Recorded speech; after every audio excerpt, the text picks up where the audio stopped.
செய்திகள்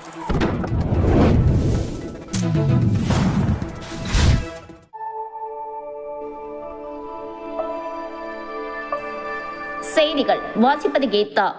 அரியலூர் மாவட்டம் ஜெயங்கொண்டத்தில் பாட்டாளி மக்கள் கட்சியின் சிறப்பு பொதுக்குழு கூட்டம் நடைபெற்றது. பொதுக்குழு கூட்டத்திற்கு மாவட்ட செயலாளர் தமிழ் மரவன் தலைமை வகித்தார். கூட்டத்தில் மாநில அமைப்பு தலைவர் DMD திருமாவளவன், மாவட்ட துணைத் தலைவர் பழனிசாமி பாஸ்கர், நகர செயலாளர் மாதவன் தேவா உள்ளிட்ட பாமக நிர்வாகிகள் மற்றும் வன்னியர் சங்க நிர்வாகிகள் 500க்கும் மேற்பட்டவர்கள் கலந்து கொண்டனர். பொதுக்குழுவில் மருத்துவர் ஐயா அவர்களின் ஆணைக்கிணங்க உறுப்பினர் சேர்க்கையானது 1 லட்சத்திற்கும் மேற்பட்ட உறுப்பினர்களை சேர்ப்போம் என உறுதிமொழி ஏற்றுக்கொண்டனர்.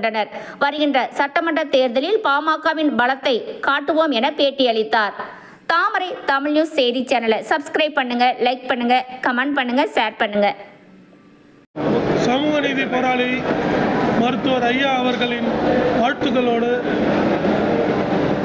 நாளை தமிழகம் மருத்துவர் சின்னையா அவர்களின் ஆணைக்கிணங்க இன்று ஜெயங்கொண்டம் நகரில் மாவட்ட சிறப்பு பொதுக்குழுவானது சிறப்பாக நடந்து முடிந்துள்ளது. இந்த பொதுக்குழுவான நோக்கம் உறுப்பினர் சேர்க்கை. பெரிய அளவிலே அரியலூர் மாவட்டத்திலே உறுப்பினர்களை சேர்க்க வேண்டும் என்று ஆணையிட்டார்கள்.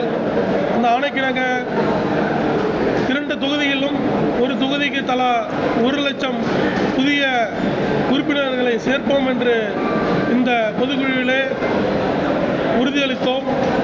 தொடர்ந்து வருகின்ற 26 தேர்தலிலே மாபெரும் வெற்றியை நாம் அடைவோம் என்று சொல்லி விடைபெறுகிறேன். நன்றி.